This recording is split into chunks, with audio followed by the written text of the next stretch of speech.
Fala rapaziada, tudo bem com vocês? Meu nome é Daniel Brown e seja bem-vindo aqui a mais um vídeo do canal Daniel Brown Oficial, cara. Se você já me conhece, ótimo. Se você não me conhece, passou a conhecer, cara, caiu aqui de paraquedas, tudo de futebol, tudo de Botafogo. Se inscreva aqui no canal, cara, você não vai perder nada, você vai me ajudar pra caramba e você vai ficar por dentro, obviamente, de todo o conteúdo aqui. A gente está chegando aqui aos 12.600 inscritos. Só cresce aqui a família, cara. E comente aqui, obviamente, o seu nome e a cidade de onde você está falando, que eu vou mandar um salve aqui no vídeo. Os salves dessa vez vão para o Pedro de São Paulo, para o Arthur de São Gonçalo e, por último, para o Ricardinho lá de Manaus, cara. Então, se você quer um salve aqui no teu canal, é só você comentar o teu nome e a cidade de onde você está falando. E, claro, sai comentando todos os vídeos, dando like, compartilhando para todo mundo, se inscrevendo no canal e ativando as notificações. Pessoal, é o seguinte, cara, esse é um vídeo um pouco sério, né? Então, não vou ficar de enrolação, né? É um vídeo que eu quero tirar tanto... Eu quero tentar falar com um torcedor do Botafogo mesmo, e extrair de você uma raiva absurda para tirar você de uma situação cômoda e fazer você caminhar até o estádio Newton Santos na quinta-feira. É o máximo que eu posso fazer, tentar com as pessoas que me assistem, fazer com que elas se mobilizem a salvar o ano de 2019 do Botafogo para que esse ano, de fato, ele termine, porque se não terminar a gente já sabe qual é o destino. Li um comentário, né, na verdade foi uma resposta a um tweet meu, né, de que eu acho que foi até com um tom debochado, que foi: a diretoria abandonou o Botafogo, né, porque eu acho que só troca uma palavra aí do que disse, né, eu vou colocar aqui o tweet disponibilizado aqui para vocês. Do que disse há mais ou menos, sei lá, uns 8, 7 meses, o ex-vice-presidente de comunicação do Botafogo, de comunicação e marketing do Botafogo, Márcio Padilha, que depois do Botafogo perder para Cabo Friense na estreia do Campeonato Carioca, empatar com o Bangu, perder o clássico para o Flamengo e, por fim, perder para o Resende, né? O Botafogo ele fez 1 ponto em 4 partidas, né? Sendo 3 contra times pequenos. O Padilha tweetou, né, respondeu um torcedor falando que a culpa, né, não falando que a culpa, mas o tweet era: a torcida abandonou o Botafogo. O Botafogo ele não tem gente que vá aos jogos, né? Então, como se a responsabilidade fosse da torcida do Botafogo. E aí ele coloca: a diretoria abandonou o Botafogo, porque realmente é isso que está acontecendo nesse momento, cara.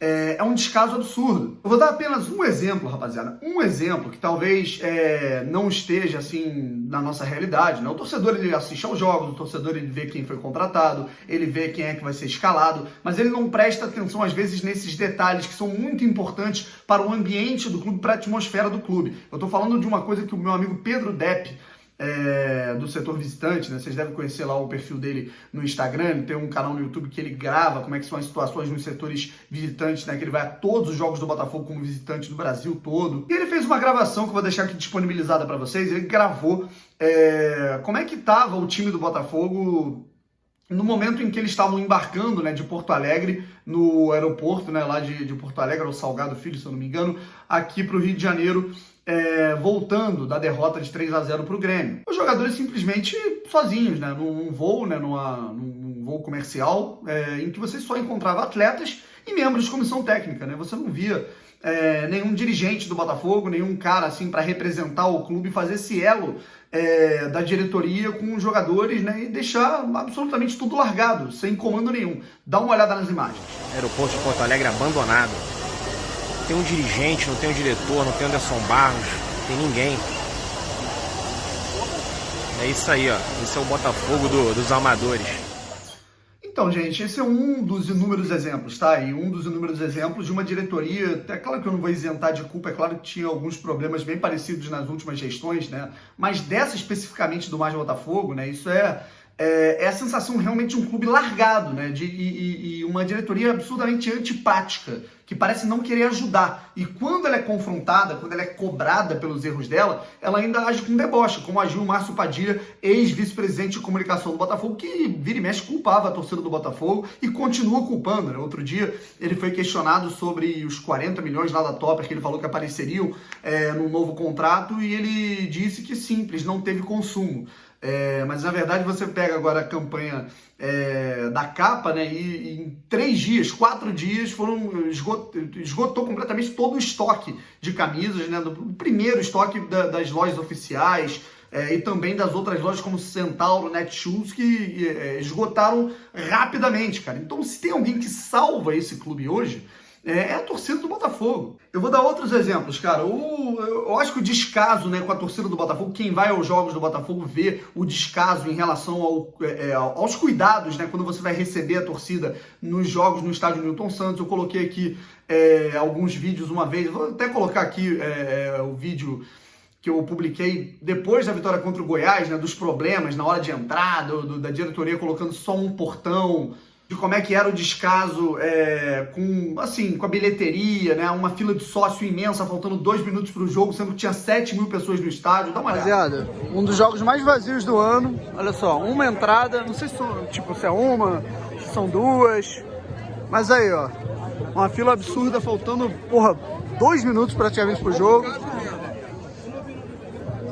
E detalhe, né? É esse serviço que faz o custo do estádio ser absurdo. Fora outros casos emblemáticos, né? Em relação ao tratamento da torcida, em relação ao check-in de jogos, por exemplo, fora de casa, né? A desordem total em relação a tudo que é feito, do que o torcedor do Botafogo que quer consumir algo a mais do que o jogo e não tem nas mãos, né? Porque é tudo muito mal informado, informação de ingresso, a política, né, de precificação dos ingressos. Por exemplo, no jogo contra o CSA, foi uma bagunça total.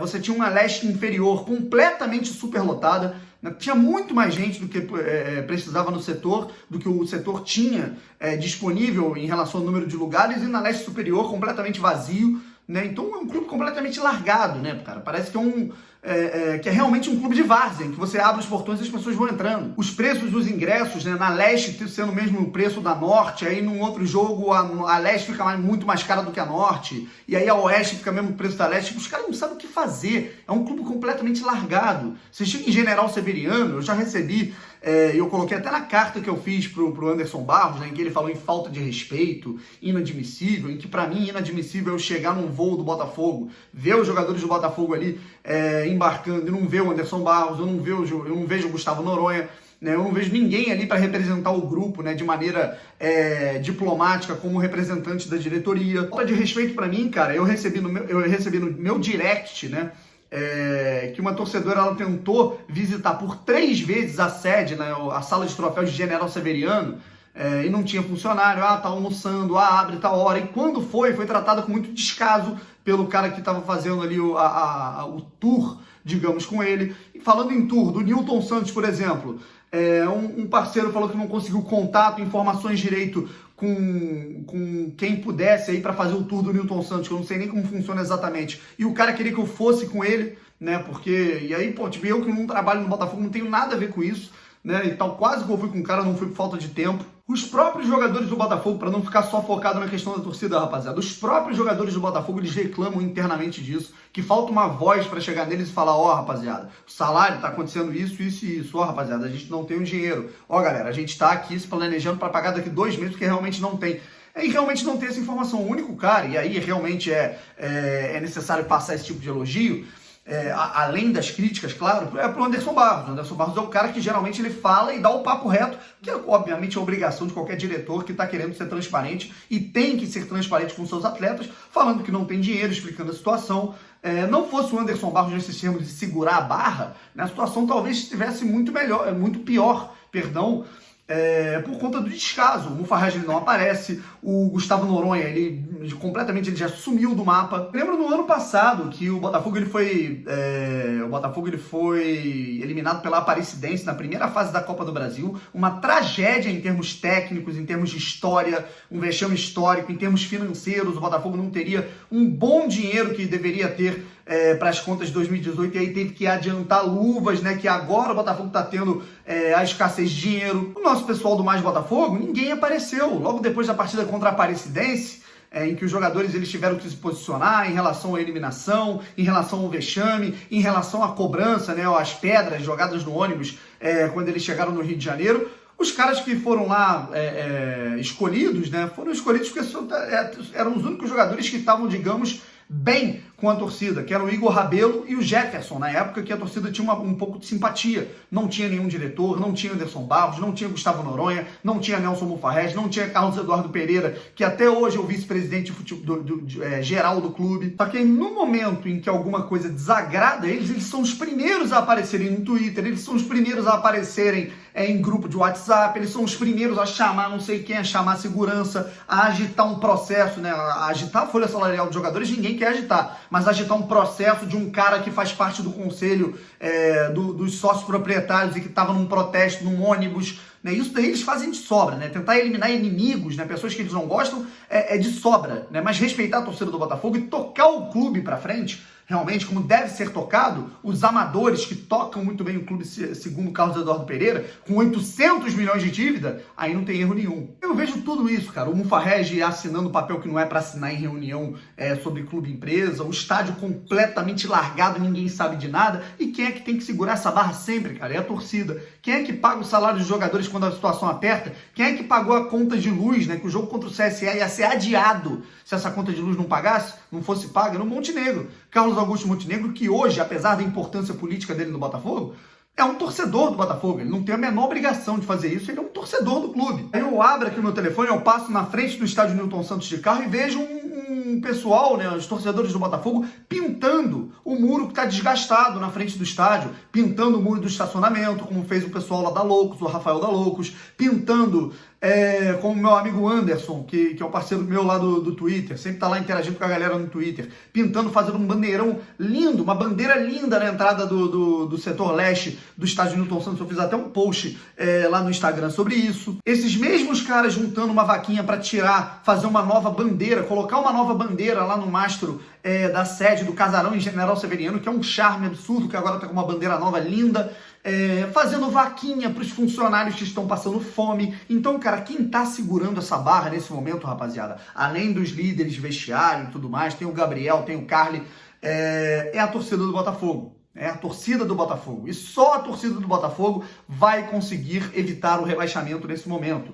Né? Como conseguiu os 3 pontos contra o Goiás, como conseguiu os 3 pontos contra o CSA, empatando o jogo, cantando depois do gol, e o Botafogo conseguindo o segundo gol logo em seguida. Como foi a união da torcida contra o Goiás, como foi a união da torcida contra o CSA, né? Então a torcida está se prontificando de todas as formas para salvar o Botafogo, já que os caras estão lá na sede de braços cruzados, bebendo uísque. O que eu tô querendo falar, dando essa volta toda, dando inúmeros exemplos, né, cara? Exemplos até lá de 2017, 2016, né, de escândalo, de desvio de ingresso, de problema na catraca, de falta de luz, de você chegar em um jogo lotado e não ter luz perto da catraca, que é perigoso. Eu tô dando essa volta, rapaziada, para você entender que mesmo com todos esses problemas, você não está abandonando o clube.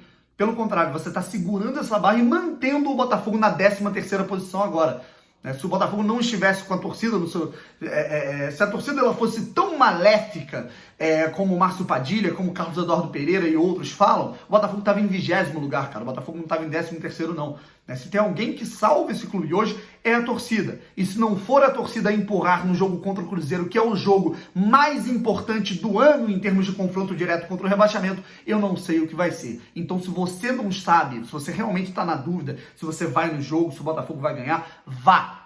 Tem essa dúvida caminhando pra porra do estádio, cara. Você tem que ir nesse jogo, porque se não for a nossa voz, né, a gente saindo rouco de lá, pode parecer besteira, pode parecer um termo clichê, um papinho que é o mesmo há muitos anos, cara, mas dessa vez é de verdade, cara, eu te garanto. Você vai fazer totalmente a diferença como fez contra o CSA. Rapaziada, o ingresso na Leste Superior está R$5 para você que não é sócio. Na Leste Inferior, se você for sócio, você leva um acompanhante. São quase 9 mil ingressos garantidos, faltando apenas 2 dias para o jogo. São 9 mil. Né? Então, a gente tem uma estimativa boa, a gente tem uma boa expectativa de que passe aí dos 20 mil esse público, cara. Eu sei que isso não é grandes coisas, eu sei que para um clube o importante é você ter uma média alta sempre, cara. Mas a gente está muito calejado, cara. E se a gente vai, cara, é no amor. Se a gente cantou e empurrou com um grito aquela bola do Igor Castro para dentro do gol contra o CSA, foi no amor, cara. A torcida do Botafogo conseguiu os pontos contra Goiás e CSA. Os únicos pontos do Botafogo nesse segundo turno foi a torcida do Botafogo que conseguiu. Então justamente é justamente você que vai conseguir esses 3 pontos contra o Cruzeiro. Se você for do estádio, se você levantar a bunda do sofá e for ao estádio Newton Santos. Cara, tá com problema de dinheiro, cara. Pede um dinheiro emprestado, não tem problema, R$5, cara. Eu acho que se você chegar lá na hora e pedir R$5 emprestado pra alguém, alguém vai te dar o dinheiro e você vai tirar o teu ingresso lá na Leste Superior. Leste Inferior, tu quer um acompanhante, cara? Eu ainda não tenho acompanhante. Eu ainda não tirei, cara. Tu tá sem dinheiro, tá sem grana, cara. Quer ir no jogo? Só falar comigo. É só me chamar lá no direct do Brown e Fogo que a gente resolve isso e eu te cadastro aqui como acompanhante, mas corre, que tem limite. Não abandona o barco agora. Eu sei que eu tô falando isso desde 2000. É o mesmo discurso, exatamente um ano atrás, quando o Botafogo tava com risco de rebaixamento, exatamente um ano atrás, o Botafogo tinha acabado de perder pro Atlético Paranaense reserva na Arena da Baixada e ia pro desespero para a partida contra o Corinthians. Talvez tenha sido a principal partida do ano passado. Se o Botafogo não vence o Corinthians naquele momento, o Botafogo talvez estivesse na segunda divisão hoje. Então é uma reviravolta que o Botafogo vai enfrentar o Cruzeiro, faltando pouquíssimo aí para acontecer. Há exatamente um ano atrás eu tinha o mesmo discurso, né? E eu peço até desculpas, né? Porque é momento de você ir pro estádio para salvar e um ano depois estar na mesma situação, cara. Mas eu não tenho o que fazer. É a única coisa que eu posso fazer para motivar você e ir ao estádio, para você entender que se depender dessa diretoria, se depender de tudo que está acontecendo, que todo mundo que cerca para organizar o Botafogo, né, já era. Tirando algumas pessoas, né? Tem pessoas que prezam muito pelo Botafogo no comercial, na parte do marketing, na parte da comunicação, os funcionários, esses sim. Mas assim como esses, né, a gente também se sente inoperante, né? Porque o pessoal que está no topo da pirâmide não faz absolutamente nada, cara. Então vai ser a gente, mais uma vez, a conquistar os 3 pontos pro Botafogo. Rapaziada, vamos ficando por aqui. Se inscreva aqui no canal, ative as notificações que você vai ficar por dentro de tudo que vai acontecer em Botafogo e Cruzeiro, que eu vou chegar com um vídeo de pré-jogo amanhã. E hoje eu vou fazer um vídeo, um podcast. Hoje tem podcast do Brown, eu vou querer fazer um podcast bem amplo aqui sobre algumas questões aí. O podcast é mais geral, né? Você pode acompanhar tanto aqui no YouTube quanto no Spotify, mas já ativa a notificação para não perder aqui no YouTube. Vamos ficando por aqui e não pense 2 vezes para ir para o estádio Newton Santos na quinta-feira às 9h30 da noite contra o Cruzeiro. Um abraço, fui!